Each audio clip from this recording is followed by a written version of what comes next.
오늘 우리에게 주시는 하나님의 말씀은 사도행전 7장 35절부터 38절까지 말씀입니다. 그들의 말이 누가 너를 관리와 재판장으로 세웠느냐 하며 거절하던 그 모세를 하나님은 가시나무 떨기 가운데서 보이던 천사의 손으로 관리와 속량하는 자로서 보내셨으니 이 사람이 백성을 인도하여 나오게 하고 애굽과 홍해와 광야에서 40년간 기사와 표적을 행하였느니라. 이스라엘 자손에 대하여 하나님이 너희 형제 가운데서 나와 같은 선지자를 세우리라 하던 자가 곧 이 모세라. 시내산에서 말하던 그 천사와 우리 조상들과 함께 광야 교회에 있었고 또 살아있는 말씀을 받아 우리에게 주던 자가 이 사람이라. 아멘.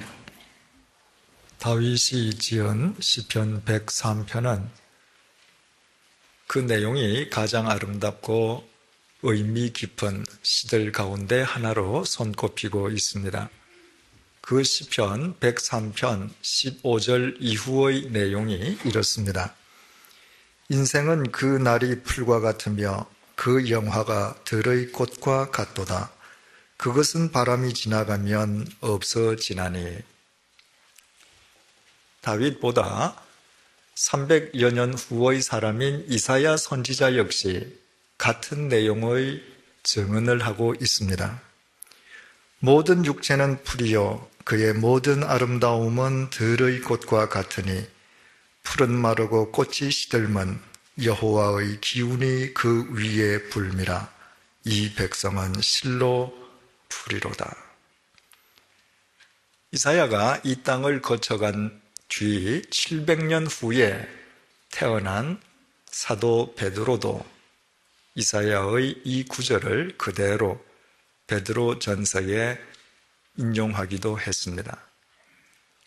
그러나 인생은 풀이요 인간이 추구하는 영화가 풀의 꽃과 같다고 하는 것은 유태인만의 깨달음인 것은 아닙니다. 우리 옛말에도 화무십일홍이라는 말이 있습니다.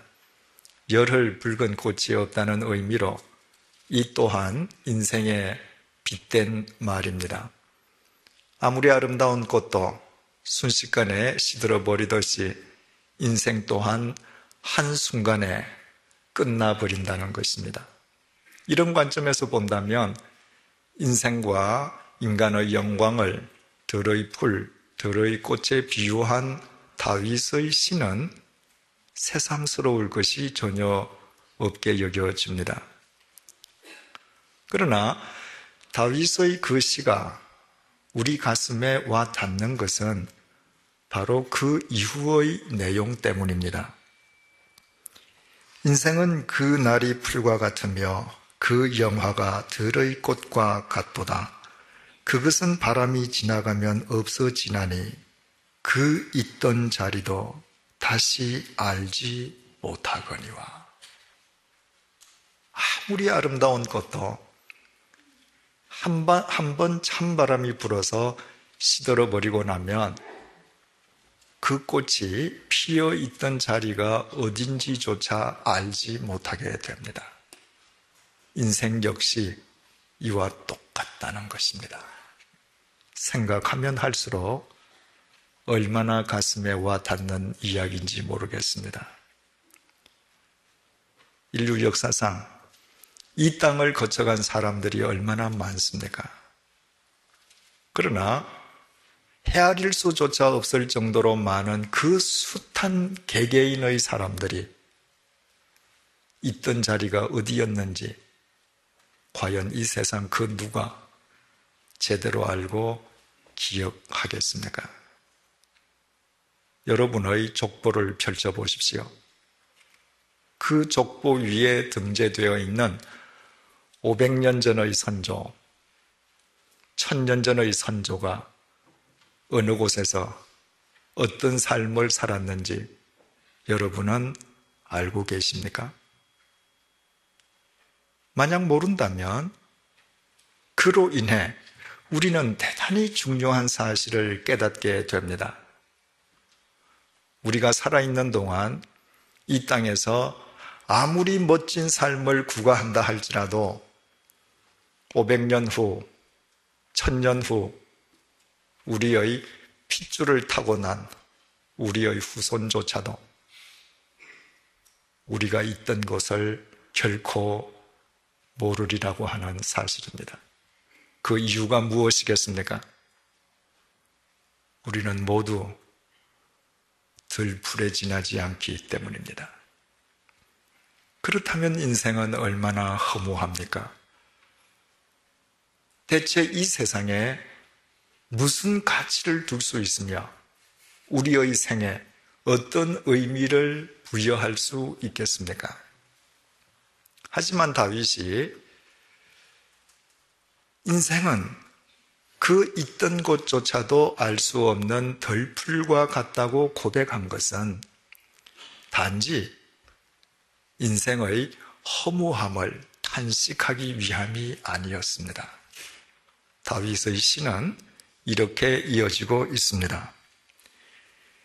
인생은 그 날이 풀과 같으며 그 영화가 들의 꽃과 같도다.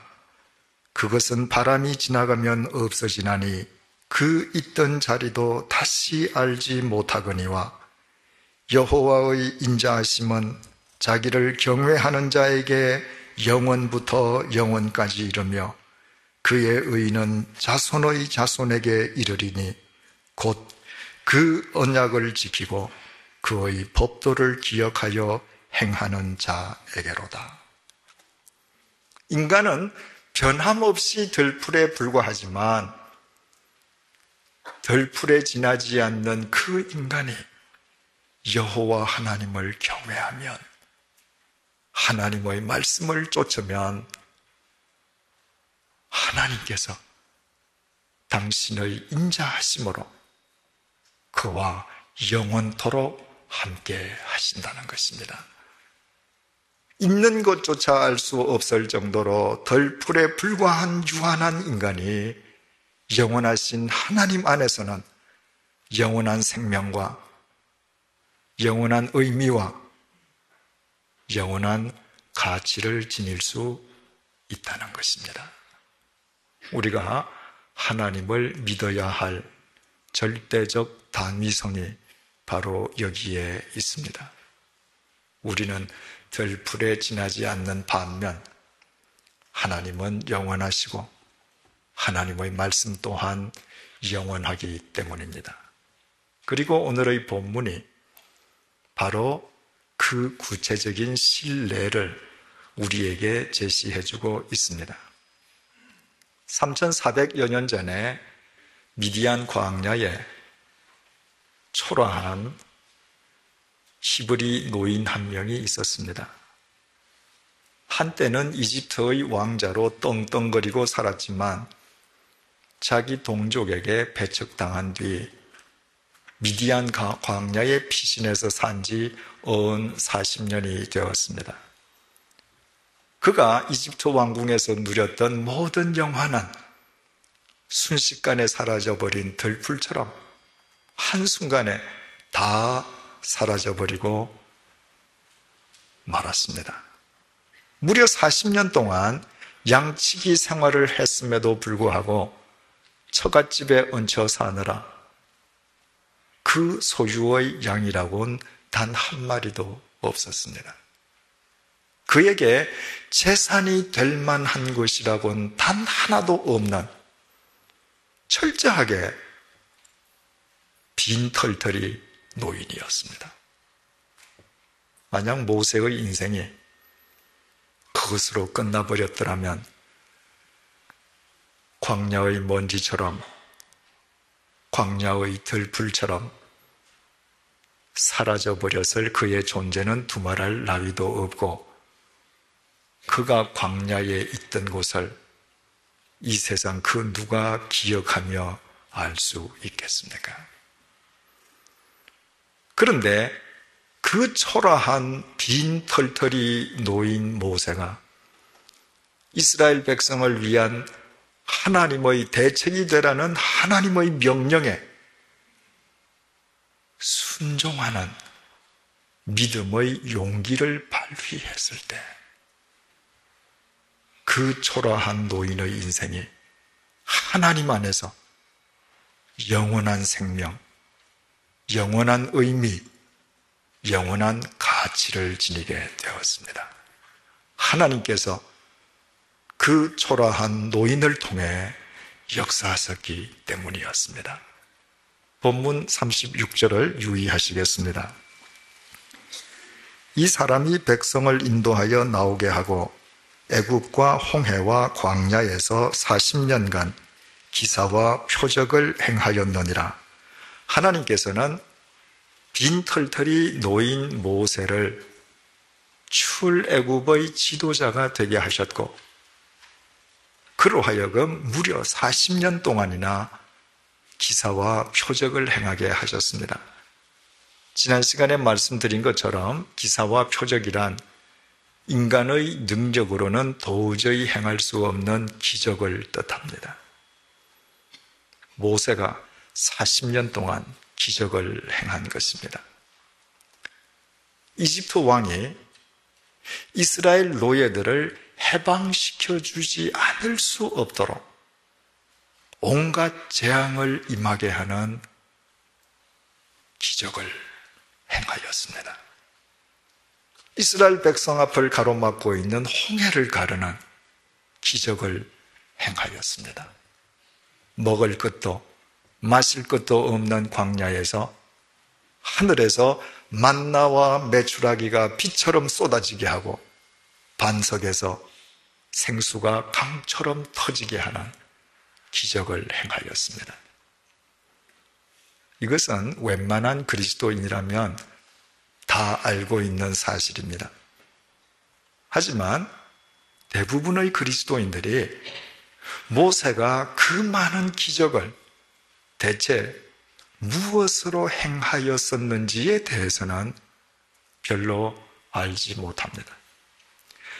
출애굽기 4장에는 모세에게 당신의 대책이 되라고 명령하신 하나님과 모세 사이에 주고받았던 대화의 내용이 기록되어 있습니다.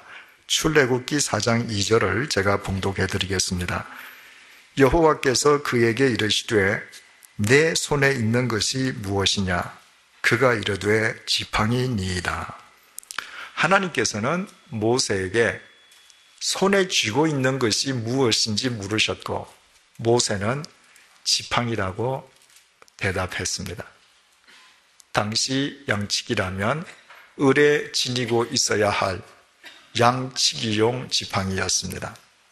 하나님께서는 그 지팡이가 뱀으로 변했다가 다시 지팡이로 환원되는 것을 모세로 하여금 확인케 하신 뒤에 출애굽기 4장 17절을 통해서 이렇게 말씀하셨습니다. 너는 이 지팡이를 손에 잡고 이것으로 이적을 행할지니라. 하나님께서는 모세에게 머리의 생각으로 기적을 행하라고 말씀치 않으셨습니다. 네 입의 말로 기적을 명하라고 말씀하시지도 않았습니다. 하나님께서는 모세의 손에 들려있는 양치기용 지팡이로 기적을 행하라고 말씀하셨습니다. 그래서 이집트로 돌아간 모세가 자신의 손에 들려있는 양치기용 지팡이로 나일강을 쳤을 때 나일강이 피가 되었습니다. 그 지팡이를 하늘을 향하여 들었을 때 하늘에서 불과 우박이 떨어졌습니다. 그 지팡이를 앞으로 내미을 때 폭 32km의 홍해가 갈라졌습니다. 그 지팡이로 반석을 내리칠 때 생수가 터졌습니다. 그 지팡이를 손에 쥐고 기도했을 때 갓 해방되었기에 오합지졸에 불과했던 이스라엘이 아말렉 정규군과의 전쟁에서 대성을 거두었습니다. 하나님께서 말씀하신 것처럼 모세가 그 지팡이를 사용할 때마다 기적이 일어났던 것입니다. 그래서 찰튼 헤스턴이 주연을 했던 그 유명한 영화 10개에는 모세 역으로 분한 찰튼 헤스턴의 손에 언제든지 그의 키만큼이나 크고 신비롭기 그지없는 형상의 지팡이가 쥐어져 있습니다. 온갖 기적을 행할 정도의 지팡이라면 최소한 그 정도로는 크고 그 정도로 신비하게 생겨야 되지 않겠느냐는 의미에서였을 것입니다. 하지만 역사적 사실은 찰튼 헤스턴의 지팡이와는 전혀 거리가 멉니다.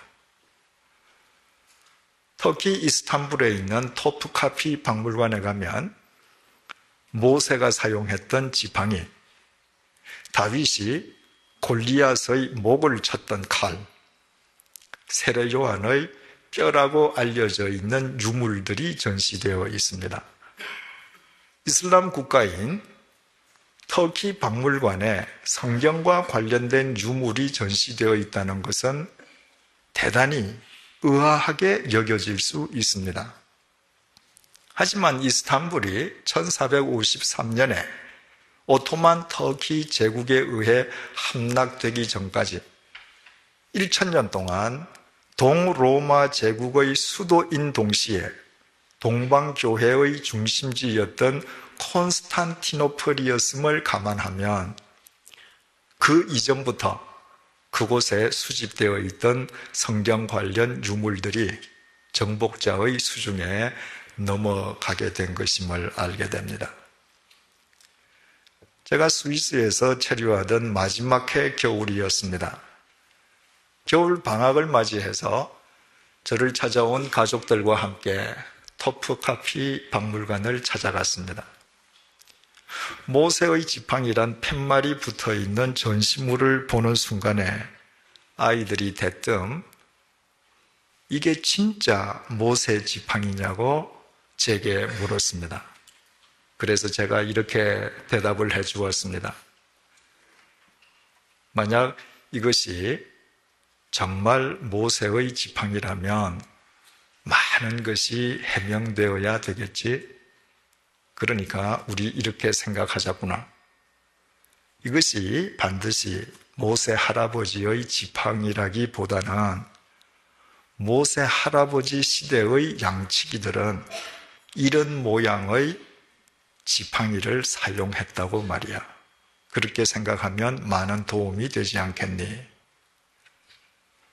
제 아이들이 대뜸 그렇게 질문을 했던 것은 그곳에 전시되어 있는 지팡이의 모양이 너무나도 실망스러웠기 때문입니다. 길이 1m 남짓에 굵기는 어른 손가락 2개 정도밖에 되지 않아서 그것은 지팡이가 아니라 막대기에 불과합니다.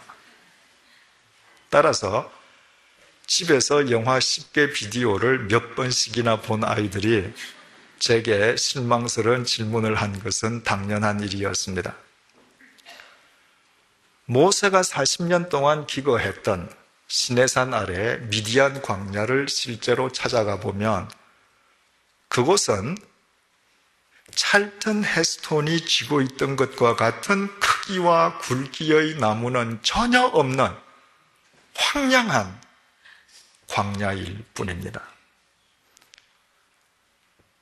따라서 그곳에 가보면 찰튼 헤스톤이 쥐고 있던 지팡이는 단지 영화상의 허구일 뿐이요.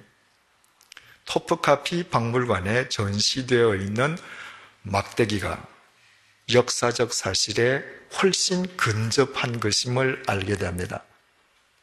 그 미디안 광야에서 접할 수 있는 나무 가지나 줄기 가운데 토프카피 박물관에 전시되어 있는 나무보다 더 굵거나 큰 것은 없기 때문입니다. 뿐만 아니라 하나님께서 모세에게 네 손에 쥐어져 있는 지팡이로 기적을 베풀라고 말씀하실 때 우리말 지팡이로 번역되어 있는 히브리어 마테는 본래 가지, 막대기를 의미합니다. 바로 그와 같은 사실은 모세가 그 옛날 쥐고 있던 것이 찰턴 헤스턴식의 지팡이가 아니라 토프카피 박물관에 전시되어 있는 것과 같은 막대기였음을 뒷받침해주고 있습니다. 오늘날 중동을 여행하신 경험이 있는 분들은 아시겠습니다만은 중동 어디에서든 만날 수 있는 양을 치는 목동들은 모두 1m 남짓의 지팡이를 들고 있을 뿐입니다. 그 옛날 모세 역시 1m 남짓의 지팡이가 아니라 막대기를 들고 있었고, 하나님께서는 모세에게 그 볼품없는 막대기로 기적을 행하라고 명령하신 것입니다. 그렇다면 왜 하나님께서는 홍해를 가르고 하늘에서 만나와 메추라기가 비처럼 쏟아지게 하는 그 극적인 기적을 그 볼품없는 막대기로 행하게 하셨겠습니까? 그 이유는 간단합니다. 그 볼품없는 마른 막대기가 유일하게 모세 개인의 것이었기 때문입니다. 우리가 잘 아는 바와 같이 처갓살이를 해온 모세에게는 재산이랄 것이 아무것도 없었습니다. 그가 치는 모든 양은 장인 소유요, 그의 거처 역시 장인 집이었습니다. 굳이 모세의 것을 따진다면 모세 손에 쥐어져 있는 양치기용 막대기였을 뿐이었습니다. 그것은 재산적인 가치는 전무했습니다. 모세가 값을 치르고 구입한 것도 아니었습니다. 당시 모든 광야 양치기들이 그러했던 것처럼 모세 역시 지나다니다가 자신이 접한 나무 가지나 줄기 가운데에 가장 적합하게 여겨지는 것을 꺾어서 만든 볼품없는 막대기였습니다. 하나님께서는 그 막대기로 기적을 행하게 하셨습니다. 더욱이 출애굽기 4장 20절은 더 놀라운 사실을 우리에게 전해주고 있습니다. 모세가 그의 아내와 아들들을 나귀에 태우고 애굽으로 돌아가는데 모세가 하나님의 지팡이를 손에 잡았더라. 모세가 하나님의 명령에 순종해서 가족들을 데리고 이집트로 돌아갑니다. 그의 손에는 평소 그가 들고 있던 양치기용 막대기가 여전히 들려 있습니다. 그런데 성경은 그가 하나님의 명령에 순종하여 행동하는 순간부터 그 지팡이를 모세의 지팡이가 아니라 하나님의 지팡이라 부르고 있습니다. 그가 하나님께 순종하는 순간부터 그 마른 막대기는 더 이상 모세의 것이 아니었습니다.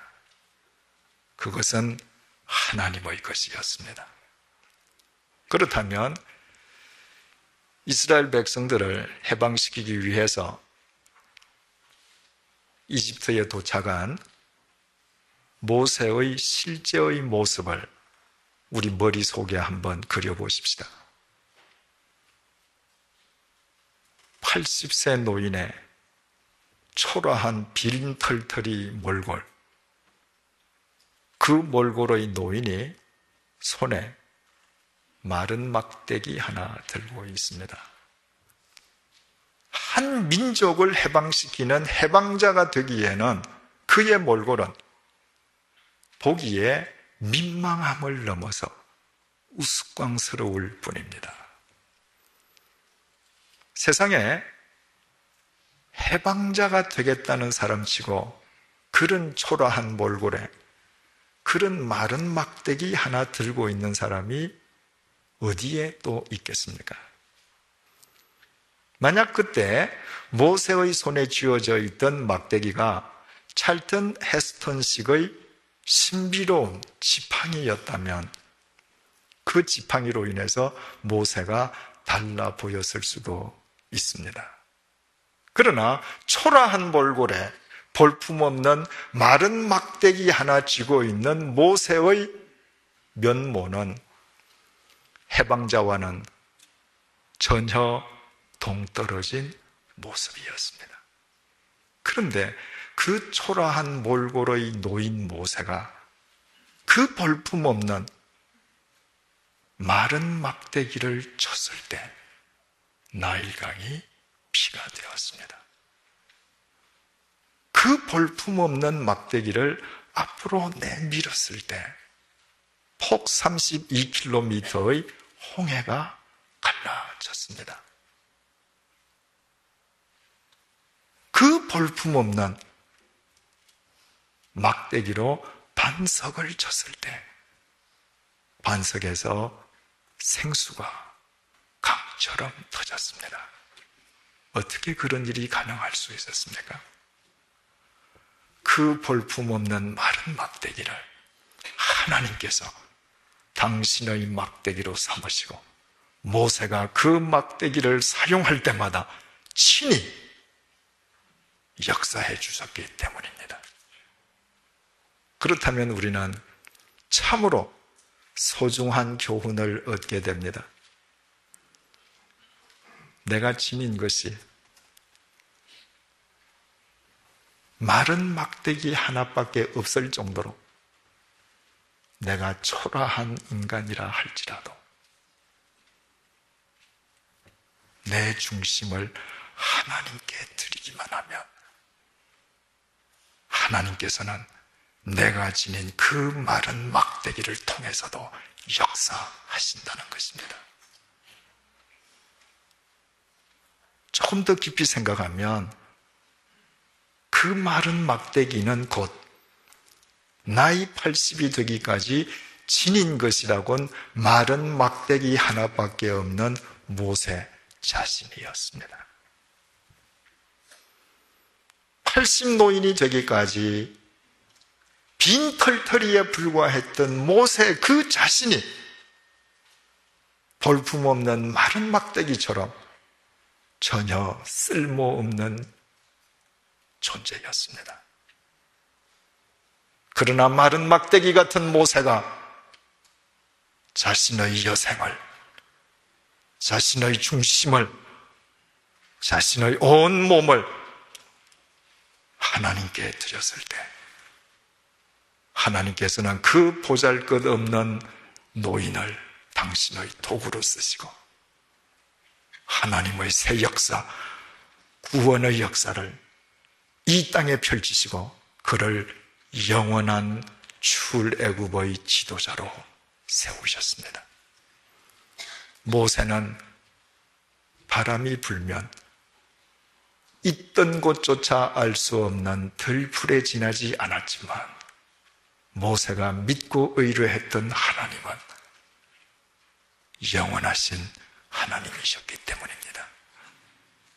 그래서 3400년이 지난 지금까지도 전 세계의 수없이 많은 사람들이 자신의 돈을 들여서 모세가 있던 곳을 일일이 찾아다니며 그를 기리고 있습니다.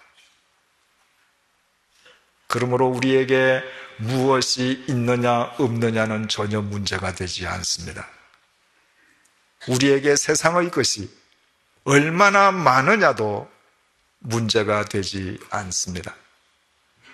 내가 지닌 것이 볼품없는 마른 막대기 하나뿐이라 할지라도 내 자신이 볼품없는 마른 막대기처럼 초라한 인간이라 할지라도 우리의 삶을 하나님께 드리기만 하면 하나님께서는 마른 막대기와 같은 우리의 삶을 통해 당신의 역사를 이루어 가신다는 것이 오늘 본문을 통해 하나님께서 우리에게 주시는 약속입니다.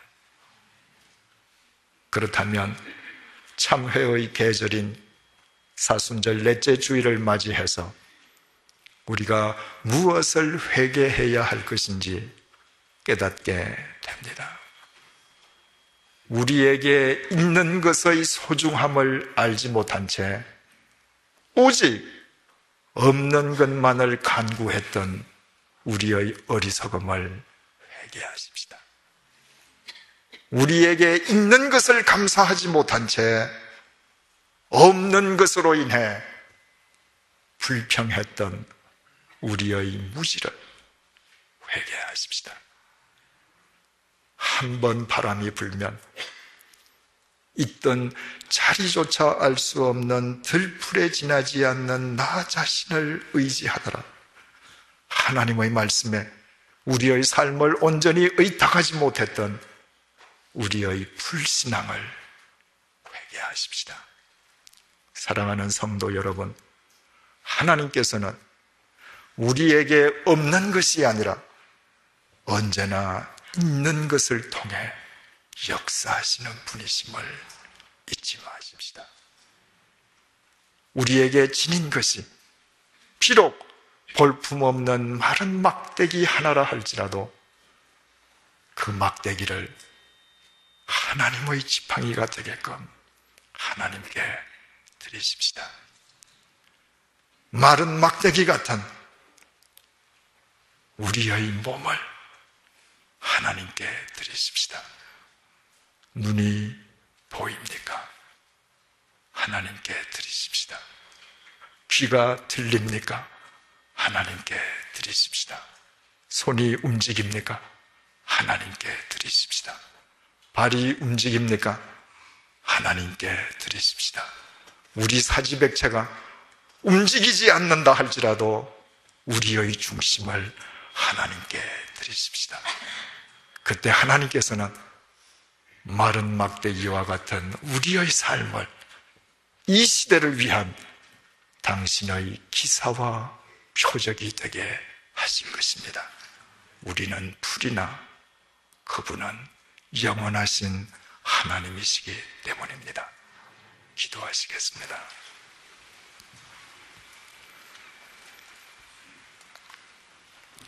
초라한 80세의 빈털털이 놓인 모세가 자신의 중심을 하나님께 던졌을 때 유일하게 그의 것이었던 마른 막대기를 하나님의 도구로 삼으시고 온갖 기사와 표적을 행하게 해주신 하나님 아버지, 초라한 모세를 통해 당신의 구원의 역사를 이루시고 그 빈털털이 노인을 영원한 출애굽의 지도자로 세워주신 하나님, 마른 막대기 하나밖에 없던 모세에 비하면 우리는 참으로 많은 것을 지니고 있습니다.